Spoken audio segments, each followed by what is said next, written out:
अस्सलाम वालेकुम, आप देख रहे हैं परदेसी वाइब और मैं हूं आपका दोस्त Hashim Umar. Canada tourist visa का आज है session number 14। So let's start Q&A। पहला क्वेश्चन है दिलशाद अहमद टीवी का। अस्सलाम वालेकुम भाई। वालेकुम अस्सलाम भाई। वीजा प्रोसेसिंग टाइम कैसे चेक करते हैं और क्या हम मलेशिया से अप्लाई कर सकते हैं विजिट वीजा के लिए? वीजा प्रोसेसिंग टाइम चेक करने के लिए ये साइट पे वीडियो चल रही है, ये आप देख सकते हैं। गूगल पे जाके आपने लिखना है कनाडा प्रोसेसिंग टाइम। उसके बाद ऑफिशियल वेबसाइट खुलेगी, उधर आपने मेंशन करना है कि टूरिस्ट वीज़ा, और सेकेंडली आउटसाइड कनाडा, और थर्ड आपने लिखना है मलेशिया। तो प्रोसेसिंग टाइम आ जाएगा। प्रोसेसिंग टाइम आजकल थोड़ा ज़्यादा है, with the passage of time ये कम होगा क्योंकि ये कोरोना की वजह से बैकलॉग बहुत ज़्यादा आया हुआ था। और आप नेक्स्ट क्वेश्चन है आपका कि मलेशिया से अप्लाई कर सकते हैं? जी जनाब, कोई मलेशिया को ब्लैक लिस्ट तो नहीं हुआ, मलेशिया से आप अप्लाई कर सकते हैं। मूवी गेमर का क्वेश्चन है। अस्सलाम वालेकुम भाई। वालेकुम अस्सलाम। मैं फ्रीलांसर हूँ, मैं कैसे शो कर सकता डॉक्यूमेंट बैंक स्टेटमेंट अच्छी बनी है? फ्रीलांसर हैं तो आपके अकाउंट में ट्रांजैक्शंस होनी चाहिए। जिधर से आप पैसा कमाते हैं वो कैश नहीं होना चाहिए। अगर आपके बैंक अकाउंट में पैसे आ रहे हैं, जो सोर्स आप मतलब जहां से आप कमा रहे हैं उस सोर्स से आपके अकाउंट में ट्रांजैक्शंस हो रही हैं तो वेल एंड गुड। और आप वो मेंशन कर दें कवर लेटर में कि ये ट्रांजैक्शंस हैं और ये मैं यहाँ से पैसा कमाता हूँ, तो वीज़ा ऑफिसर को क्लियर हो जाएगा। खान का क्वेश्चन है, टूरिस्ट वीज़ा लगने के बाद इंटरव्यू में आपसे क्या सवाल हुए? मुझसे कोई सवाल नहीं हुए क्योंकि इंटरव्यू होता ही नहीं। और टूरिस्ट वीज़ा अप्लाई करने के लिए बैंक स्टेटमेंट ज़रूरी होती है? बैंक स्टेटमेंट ज़रूरी तो नहीं होती, लेकिन इसके बगैर गुजारा भी नहीं होता, क्योंकि बैंक स्टेटमेंट आपकी जो है ना, एक तो आपकी बताती है कि आपके पास कितना पैसा है, और दूसरा आपको आपकी इन आउट सारी चीज़ें शो हो रही होती हैं। इसके अलावा आप फाइनेंस वाले सेक्शन में जाएंगे जो रिक्वायर्ड डॉक्यूमेंट्स वाला सेक्शन है, तो बैंक स्टेटमेंट के अल्टरनेटिव्स भी बहुत सारी चीज़ें हैं, लेकिन जो ज़्यादा चीज़ें जो लोग ज़्यादा रिकमेंड करते हैं वो है बैंक स्टेटमेंट। तो बैंक स्टेटमेंट जो है ना, मैंडेटरी तो नहीं है, लेकिन इसके बगैर गुजारा नहीं। और विजिट वीज़ा फीस कितनी है? 185 कनेडियन डॉलर्स हैं, ये है वीज़ा फीस। इसमें वीज़ा एप्लीकेशन फीस प्लस उसमें बायोमेट्रिक जो फीस के चार्जेस हैं वो आ जाते हैं। नेक्स्ट क्वेश्चन है उमर फरूक का। सर एक मालूमात करनी है जी, अपने फादर की प्रॉपर्टी एग्रीकल्चर लैंड और उस पे जो टैक्सेस वो जमा करते हैं उसको हम डाल सकते हैं या अपने नाम करना है फिर अप्लाई करना है? काइंडली इसका सही रास्ता बताएं, क्या करूं आप? अगर आप पाकिस्तान से अप्लाई कर रहे हैं तो मैं आपको रिकमेंड करूंगा कि प्रॉपर्टी आपके नाम पे होनी चाहिए। ये कुछ दिन पहले मैंने एक सक्सेस स्टोरी आपके साथ शेयर की थी। इंडिया की लड़की थी, इधर जर्मनी में रहती है, उसने कनाडा का टूरिस्ट वीज़ा लगवाया था। तो उसने उसके इधर अकाउंट में पैसे कम थे, लेकिन उसने फिर क्या किया, अपने फादर के साथ उसका जॉइंट अकाउंट था इंडिया में, तो उसने वो जॉइंट अकाउंट भी, तो अगर आप फादर की जो प्रॉपर्टी है उसको भी साथ अटैच करना चाह रहे हैं तो मैं आपको रिकमेंड करूंगा कि आपका फादर के साथ जो है ना कोई जॉइंट अकाउंट हो, लेकिन आपका अपना अकाउंट भी होना चाहिए। ठीक है, सिर्फ ये नहीं कि आप अप्लाई कर रहे हैं और क्योंकि कनाडा का टूरिस्ट वीज़ा आपका लगना है, फादर का नहीं लगना। ठीक है, तो मैं रिकमेंड ये करूँगा कि प्रॉपर्टी आपके नाम पे होनी चाहिए। और अगर आप फादर के कोई पैसे वगैरह शो करना चाह रहे हैं, अपने खाते में डालना चाह रहे हैं, तो मैं रिकमेंड करूँगा कि जॉइंट अकाउंट हो, लेकिन उसके साथ आपका अपना अकाउंट हो, उसमें भी पैसे आते जाते रहते हो। ठीक है। नेक्स्ट क्वेश्चन है अनीस खान का। I am working as a finance head in hotel, salary of over 25K Saudi riyal and my wife also working as a teacher.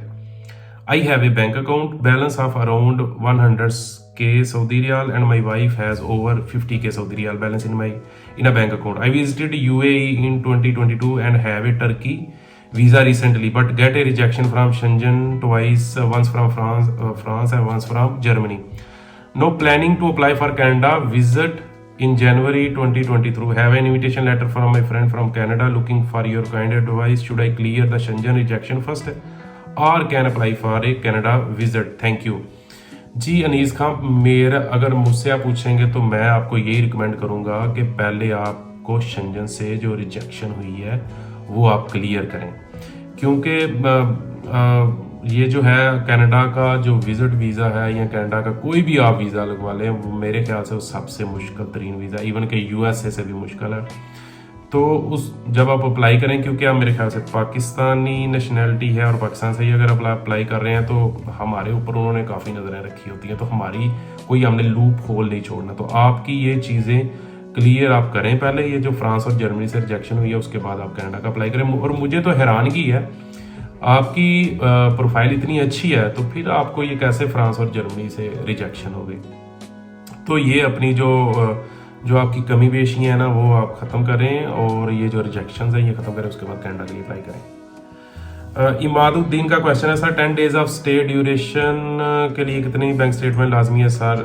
10 दिन के लिए तकरीबन 7 से 8,000 कैनेडियन डॉलर्स। बहुत आला। अस्सलाम वालेकुम। वालेकुम सलाम। FRC और मैरिज सर्टिफिकेट किस डॉक्यूमेंट्स पर अपलोड करेंगे? ये है, आप जाएंगे ट्रैवल वाला सेक्शन है, ट्रैवल हिस्ट्री, उधर आप जो है ना ये चीज़ें जो है ना FRC और मैरिज सर्टिफिकेट, ये मेरा ख्याल है पहला या दूसरा सेक्शन आएगा। जो डॉक्यूमेंट्स में जाएंगे ना तो वो जो ट्रैवल वाला सेक्शन है ना उधर आपने ये आपने अपलोड करना है। फैसल शेख, हाशिम भाई मैं सऊदीया में हूँ और नेटवर्क कंपनी में 7 ईयर से ट्रक ड्राइविंग कर रहा हूँ और सैलरी भी बैंक में आती है, मैं टूरिस्ट वीज़े पर जा सकता हूँ? देखिए, ये जो आपने मुझे ये दो लाइनें लिखी हैं इसमें तो पता ही नहीं चलता, आप जा तो आप सकते हैं।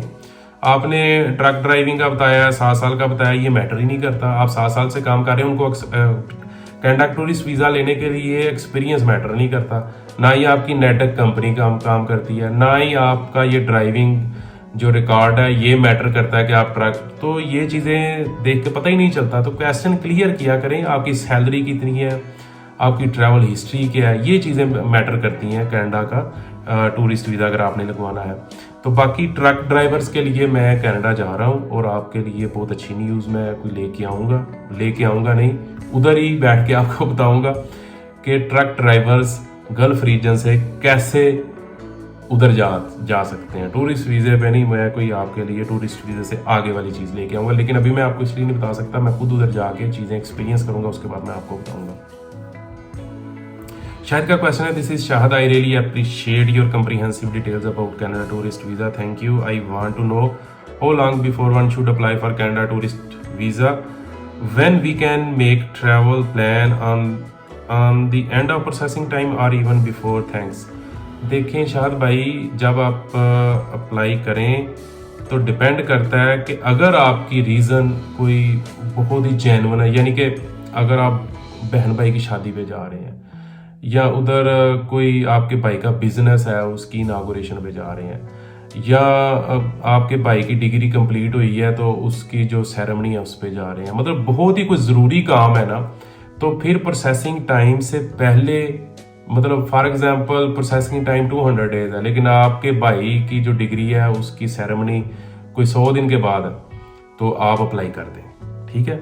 यानी कि अगर आपकी कोई जेन्युइन या बहुत ही मजबूरी वाला काम है, यानी कि आपका जाना बहुत ज़रूरी है, उसके बगैर नहीं काम चल सकता, तो फिर आप पहले भी अप्लाई कर सकते हैं प्रोसेसिंग टाइम लेके। लेकिन अगर आपने घूमने फिरने जाना है तो फिर जो है ना प्रोसेसिंग टाइम के अकॉर्डिंगली अप्लाई करें।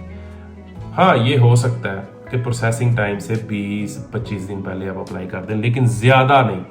ये उस केस में बता रहा हूँ जब आपने घूमने फिरने जाना है, लेकिन जब आपने किसी बहन भाई के किसी इवेंट को अटेंड करने जाना है तो फिर आप पहले भी अप्लाई कर दें, कोई मसला नहीं। लेकिन ये कवर लेटर में इसको हाईलाइट अच्छी तरह करें कि मेरा जाना बहुत ज़रूरी है। Abdul Aziz, if we mentioned in cover letter that we will travel Canada for 10 days in January, but after visa approval can we travel in March और April for same number of days?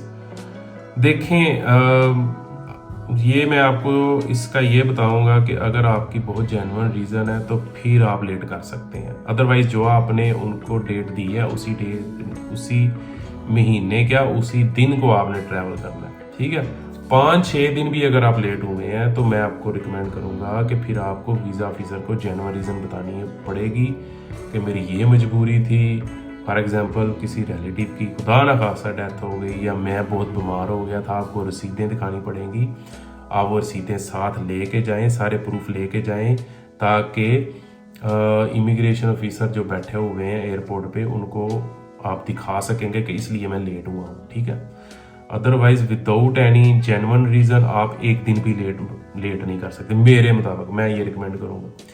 Is UK travel history good considering UK has, जी UK की travel history है तो अच्छी बात है, आपकी profile जो है ना वो उसको मजबूती मिलेगी। लेकिन ये है कि ये कुछ लोग जो है ना ट्रैवल हिस्ट्री अच्छी बना लेते हैं और बाकी पॉइंट्स उनके कमज़ोर होते हैं। तो आपने कनाडा के लिए जब भी अप्लाई करना है हर चीज़ आपकी क्लियर होनी चाहिए, स्ट्रांग होनी चाहिए। लेजेंड हामिद का क्वेश्चन है, हेलो ब्रो मेरा क्वेश्चन है मेरे फादर मुझे सपोर्ट कर सकते हैं विजिट वीज़ा में, IMM स्टूडेंट और बैंक स्टेटमेंट फादर का शो कर सकते हैं। अगर आप पाकिस्तान से अप्लाई कर रहे हैं तो भाई मैं आपको रिकमेंड करूंगा कि बैंक स्टेटमेंट आपके अपने नाम पे होनी चाहिए। इवन कि जर्मनी से इधर लड़की ने अप्लाई किया था, उसकी अपनी बैंक स्टेटमेंट थोड़ी वीक थी, लेकिन उसने बाप के साथ जो इंडिया से शो की थी वो था जो शेयरिंग अकाउंट, जॉइंट अकाउंट होता है।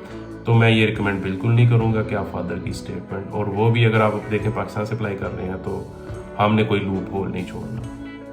तो ये क्वेश्चन से मज़ीद कोई क्वेश्चन है तो आप मेरे से क्वेश्चन करें, मैं आपको ज़रूर जवाब दूंगा। चैनल मेरा सब्सक्राइब कर लें।